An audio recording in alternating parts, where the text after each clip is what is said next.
So welcome to Headache in Primary Care. I'm going to be talking about menstrual migraine today.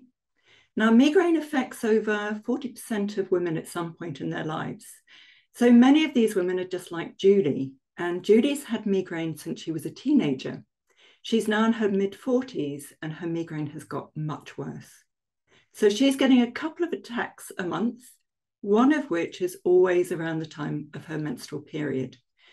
And she reports that these menstrual attacks no longer respond to her triptan that work for the other non-menstrual attack, and they knock her out for several days at a time.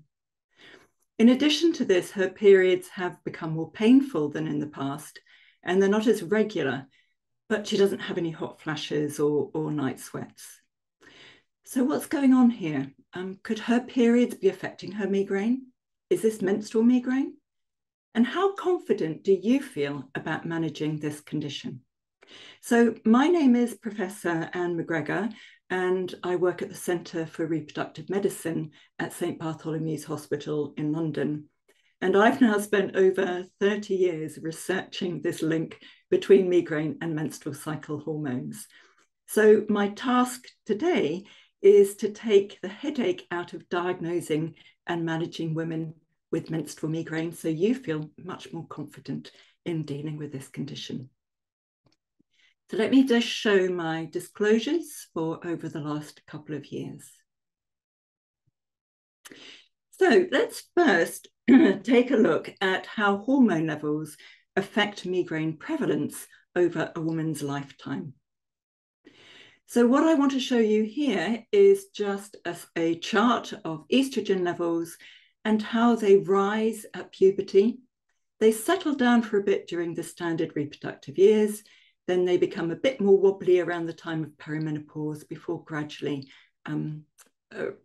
settling down post-menopause. And what we often notice is how estrogen levels mirror changes in migraine prevalence. And in particular, we see an increase in migraine in association with estrogen fluctuations. And a particular time that we see an increase in menstrual migraine is during these fluctuating hormone times that mark perimenopause. So, what is menstrual migraine? What do I mean by this term? Well, let's start having a look at how the incidence of migraine is affected by the menstrual cycle. So this was a study that we published in Neurology back in 2006, and we'd followed a group of women over several menstrual cycles, and then looked at the time of the month with their diaries that they were most likely to report a migraine day. And what we found, if you look at this chart, you'll see I've numbered 1 as the first day of the menstrual cycle. So we're looking at the period within the middle of a menstrual cycle. So we're running between ovulation, if you like, ovulation through to menstruation, through to the next point of ovulation. And you'll see that there is a marked increase in incidence of a migraine day that straddles the first day of the menstrual period. So if we consider that a period usually lasts about 5 days, what we found is that the increase in migraine was starting a couple of days before even the first day of menstruation and was continuing on for the first 3 days of bleeding. So this is days -2 to +3. And this is what has been adopted by the International Classification of Headache Disorders as being menstrual attacks of migraine. But I think more than is currently in the guidance is it should be implicit in the diagnosis that the association between migraine and menstruation is more than by chance. So if you just consider looking at this very simple diary, and this type of diary is something I use in clinic all the time because it helps very easily see the pattern, not just of menstruation, but of migraine as well, and the association between the two. So we have a little square for every single day of the calendar year, although I've just shown 6 months worth to you at present. And the circle is a woman's menstruation day. So you'll see from this diary that the line of circles is really a sort of, for each month, going down through a sort of diagonal, like a slash going through the diary, which shows that she's having pretty regular menstrual periods, probably roughly about 28 days. And with each of the crosses, you'll see that she is getting very frequent migraine attacks, often lasting 2 to 3 days. But the attacks are so frequent that she's almost just as likely to have a migraine attack with her menstrual period than outside of the menstrual period. That is actually just a chance occurrence. If you took menstruation away, you wouldn't particularly notice any relevant pattern to those attacks. In contrast, consider this diary. So here we see again regular menstrual periods, but we see a much greater likelihood of migraine attacks occurring together with the menstrual period. And we also notice something different, and that's that the attacks occurring with menstruation are lasting longer than attacks that are occurring at other times of the cycle. So in this, we can be clear just by looking at this diary that there is a greater than chance association between these attacks of menstruation, these attacks of migraine and menstruation. Now, you don't even have to have regular periods to see this pattern. So if we take a diary from a woman who's in late perimenopause and her migraine periods have become quite irregular, you can still see from the crosses that she is much more likely to experience a migraine attack in association with her menstrual periods, and that those menstrual attacks are much longer than attacks that she's experiencing at other times of the cycle.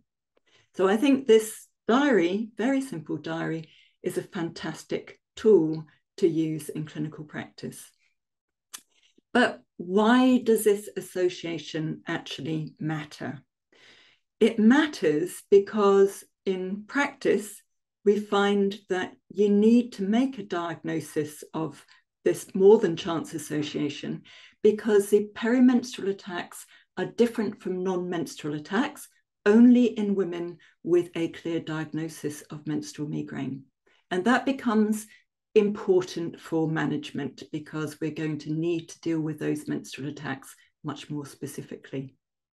And the sorts of differences that we noticed, you've already seen from the diary cards that those menstrual attacks are often longer than attacks at other times of the cycle. As Julie had said, those attacks are less responsive to treatment and they layer up for several days, longer disability even than just duration of attacks. So also women with menstrual migraine will often need to use greater use of rescue medication. They'll have more associated symptoms, they'll have more severe attacks, and less likely to be pain-free at 2 hours. So now we've got an idea of what menstrual migraine is. What causes it? Well, the obvious thing is to start looking at menstrual cycle hormones. So those of you who can't remember back on the female hypothalamic pituitary ovarian axis, here's a diagram of it, which I will just take you through. And it's relevant, showing you that the control of the menstrual cycle is with the brain, and specifically the hypothalamus, which might twing a bell with you with respect to the important role of the hypothalamus in migraine in general. So the brain is acting on the ovaries, which I've depicted here. And the hypothalamus and the anterior pituitary are generating hormones, particularly luteinizing hormone and follicle stimulating hormone, that drive the ovaries to produce the two hormones, estrogen and progesterone. And these are the ones that really make up the menstrual cycle in women that perhaps will be the clue to what is causing menstrual migraine. So I'm now just going to go through the menstrual cycle, and I've turned the chart around a little bit. So now we have ovulation in the middle. This is probably a much more familiar way of depicting the menstrual cycle to you, with menstruation starting on the left-hand side on day 1, and then running through the average 28-day cycle until the next menstrual period, with ovulation occurring usually 14 days before the next menstrual period, the first part of the cycle being the follicular phase and the post-ovulation phase being luteal phase. Now, if we then add on the timing of the increased risk of migraine, which is days -2 to +3 of the menstrual cycle. And then let's just have a look at the menstrual cycle hormones. So through the drive of follicle stimulating hormone, the estrogen levels start to rise, and then they peak around the time of ovulation with a little bit of a dip afterwards, and then a more sustained rise that continues on until once a woman is not pregnant, the estrogen levels will drop down at the start of the next menstrual cycle. Now, if a woman ovulates, and only if she ovulates will she then release the hormone progesterone in the second part of the cycle. And you'll see again that if a woman isn't pregnant, there is also a drop in the levels of progesterone just around the time of menstruation. And indeed, it's progesterone that is the cause of the bleed. But if we're thinking what might be causing the increased risk of migraine at this time, we've got a drop in 2 hormones. So the question really is, does migraine follow the drop in estrogen, or is it the drop in progesterone that is the relevant factor? So I'm going back to the first chart that I depicted to you, where we've got menstruation in the middle of the cycle and ovulation at either end. Hopefully this won't confuse you too much, but there are very good reasons why it's easiest to depict it in this way, because menstruation is the key factor, the center of attention here. So just showing it in this different way, we see we've got this increased risk of migraine at the time that both estrogen and progesterone are falling. So within one of our clinical studies, we decided to take a look at estrogen, had been looked at before as being potentially the culprit here. And what we did is we gave the women very targeted timing of an estrogen supplement to raise their estrogen levels at the time that they would otherwise expect to get their menstrual migraine or perimenstrual attack. And we knew exactly when their menstrual periods were going to begin, because we'd already identified when ovulation had occurred using a fertility monitor, so that we could very clearly time the correct start day of the estrogen gel.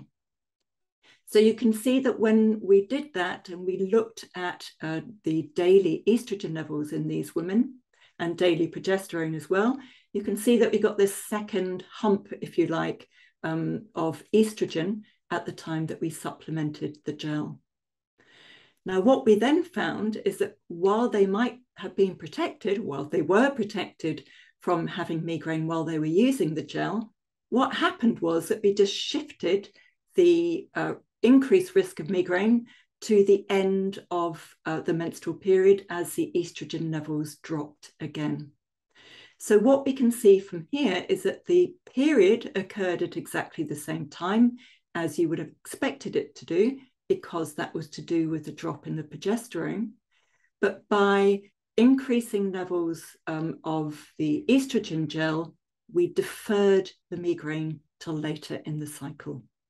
So what that tells us, and this is supported by a number of other colleagues doing similar research, that migraine follows the drop in the estrogen and not the drop in progesterone.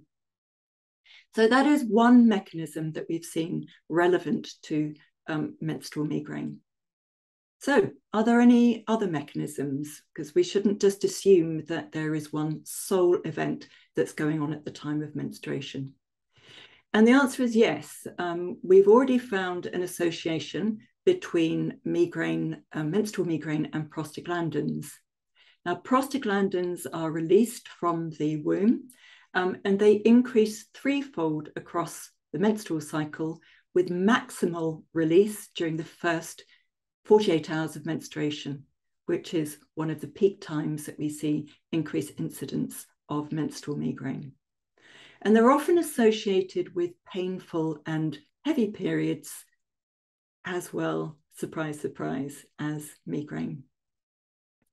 Now, there is a slight difference in the timing of these two mechanisms with respect to when they are most likely to occur in relation to the menstrual period. Now, estrogen withdrawal in general will precede the onset of menstruation. That's the most likely time that we see when women are reporting that they get most of their perimenstrual attacks a couple of days before their period starts. It's most likely to be the estrogen withdrawal mechanism.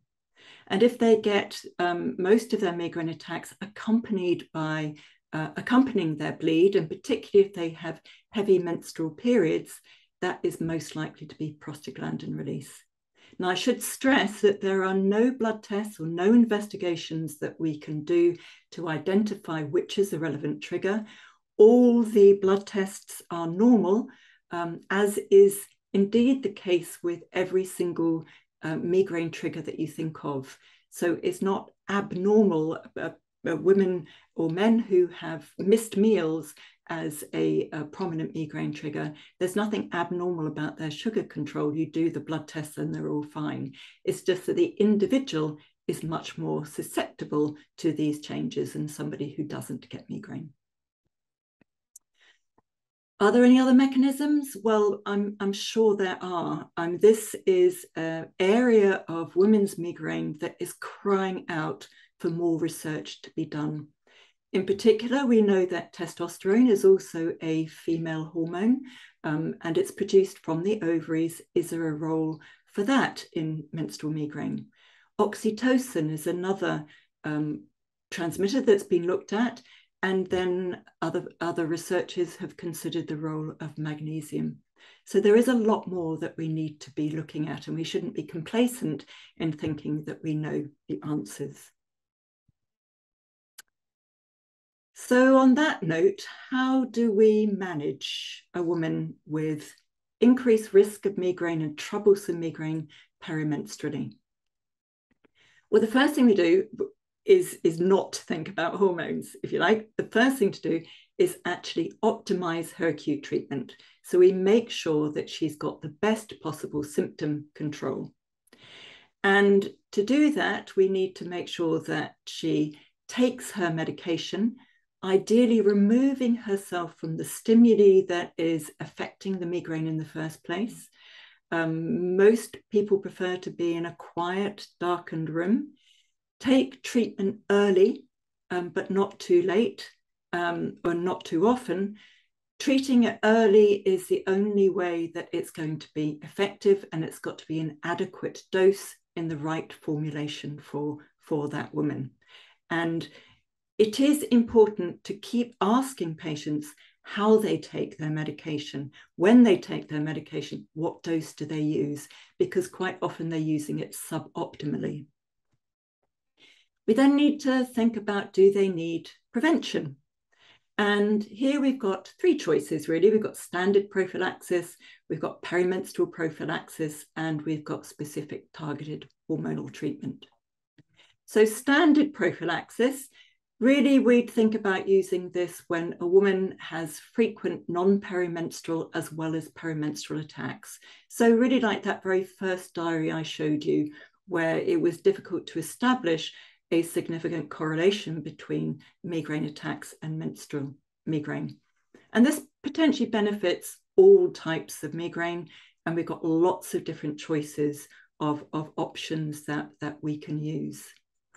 But interestingly, when we use standard medication, it seems to be much more effective on the non-menstrual attacks than it is actually on the menstrual attacks themselves.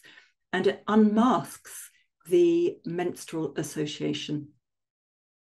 Now, if we find that we've got mostly perimenstrual attacks, we might think just about treating these perimenstrual attacks only. And this means they're not needing to take a migraine preventive at any other time than at the time that they are most prone to those attacks, which means they need to start taking them for several days each month before the expected perimenstrual attacks to get most benefit from them. Now, we've got a number of different off-label options that we can use that has varying levels of evidence. So a non-hormonal perimenstrual option that has been shown to be effective but is not licensed for use is provatriptan, uploading with a 5 milligram dose twice daily, a couple of days before the expected menstrual attack, and then 2.5 milligrams given twice daily for the next 5 days. And that can be effective if the timing is right. But obviously with these treatments, it can be quite difficult to ensure that you get exactly the timing right each cycle. Now, I've mentioned about the estradiol gel that we used in our clinical trial to treat the estrogen withdrawal trigger. There is only level C evidence really for that. And to be perfectly honest, I wouldn't use it as an effective treatment in clinical practice. It was served a very good research purpose, but for a number of different reasons, it's not really an appropriate treatment to use clinically. We then have naproxen, which can be particularly useful for prostaglandin release. In clinical trials, it has been started for sometimes 14 days or a week before the expected onset of the migraine. It does have the advantage that if women do have an established association between getting the migraine as the bleed starts, then naproxen can be effective if taken at that time. So it can be easier to time that. And I mention again, this concern about perimenstrual prophylaxis needing to be initiated before the onset of perimenstrual attacks. Because while women have a mean cycle length, often of 28 days, actually when you look at them over several menstrual cycles, as we did in this particular group of women, while their mean cycle lengths may be 28 days, if you look at these bars, each bar represents the range of menstrual cycle length in an individual woman within the context of the clinical trial. And you can see that there is quite an extensive range in cycle length in these natural cycles in these women diagnosed with menstrual migraine. So while you can say, looking at the average being 28 days, no single woman in that study had a regular 28-day cycle. And that is why in clinical practice, it can be very difficult to time menstrual cycle, perimenstrual prophylaxis in these women. So what if, like Julie, women have menstrual migraine, but their periods are irregular? Well, one option that we have, and probably the most effective option that we have, is to suppress the menstrual cycle. Now, by suppressing the menstrual cycle, we can do this in a number of different ways with a number of different outcomes. If we suppress all ovarian activity, if we put the ovaries into hibernation, if you like, that is going to treat both the estrogen withdrawal trigger, because they're not going to have the fluctuating hormone levels, and it's also going to treat the prostaglandin release because they're not going to have a bleed. You can also just reduce the menstrual bleeding and keep the ovaries functioning as usual, and that will just mitigate the prostaglandin release trigger but won't do anything about the estrogen withdrawal trigger. So how do we suppress the menstrual cycle? We have a number of different options to suppress all ovarian activity.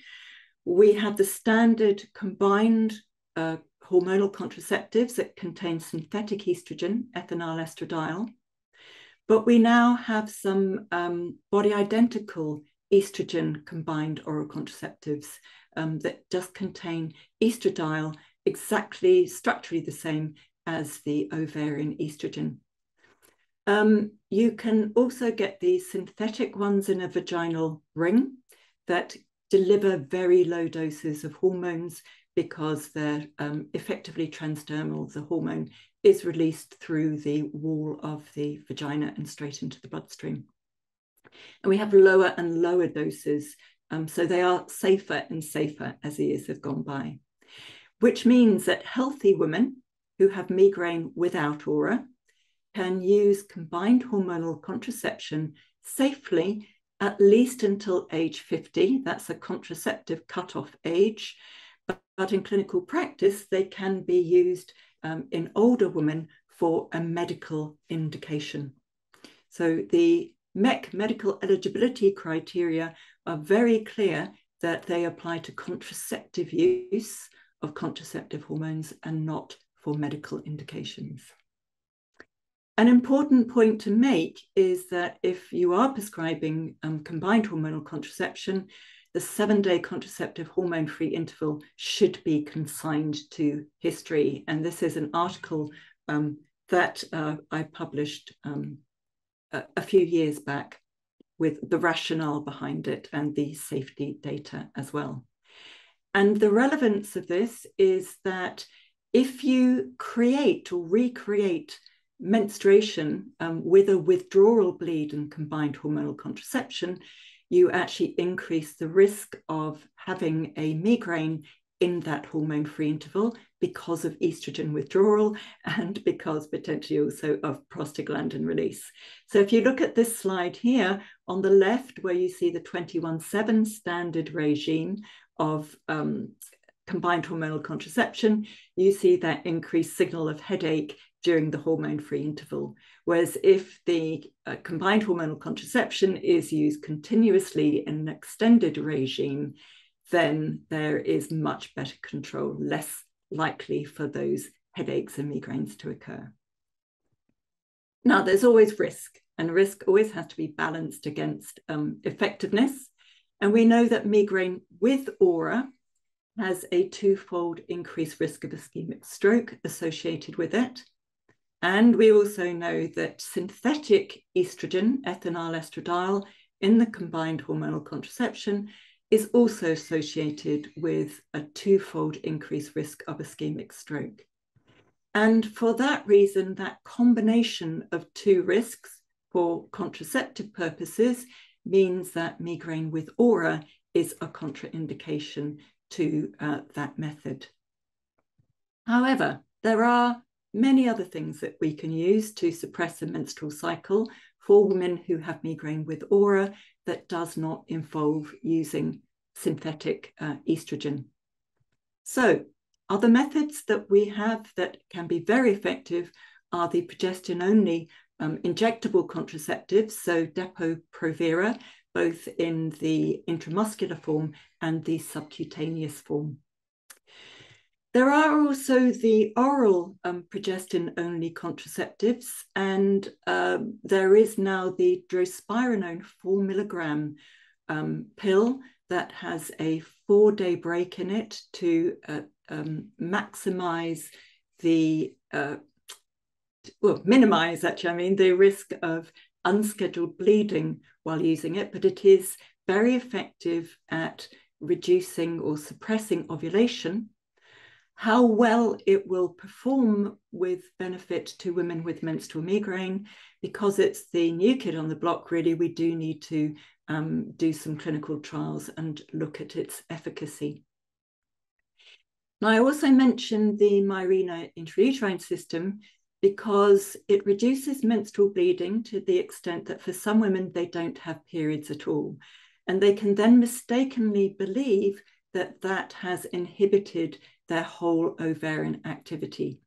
And while it may do so for some women, particularly in the first few years after it's fitted, it is more effective at specifically reducing the prostaglandin trigger, but does often involve continuing the estrogen withdrawal trigger, but can be useful because it does also provide contraception. But if women still get regular monthly migraines, even in the absence of bleeding, and if you use that simple diary, you can see it as a very clear pattern month by month, it is likely that they are experiencing estrogen withdrawal migraine. In those situations, sometimes because you've got endometrial protection from the Mirena, it can be possible to add back body identical estrogen in the form of patches or a gel that will benefit a woman across the whole menstrual cycle. But one does have to be a little bit careful not to add to the background of hormones that they've already got there. So let's get back to Julie. So we had this discussion with Julie. We run through all her different options. She's never had migraine with aura. She's otherwise fit and well. She's in her 40s. Her periods have become a little bit irregular. She took the combined pill when she was younger, and actually she's decided to take it again continuously. So we need to watch and see how she goes. It's going to help her menstrual symptoms. It's going to help heavy menstrual bleeding, the painful periods, menstrual migraine, and actually as she gets older, it could also benefit symptoms of perimenopause.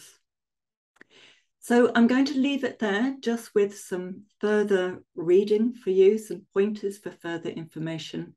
And I do hope that you have found this talk helpful and effective for you in your clinical practice. Thank you very much.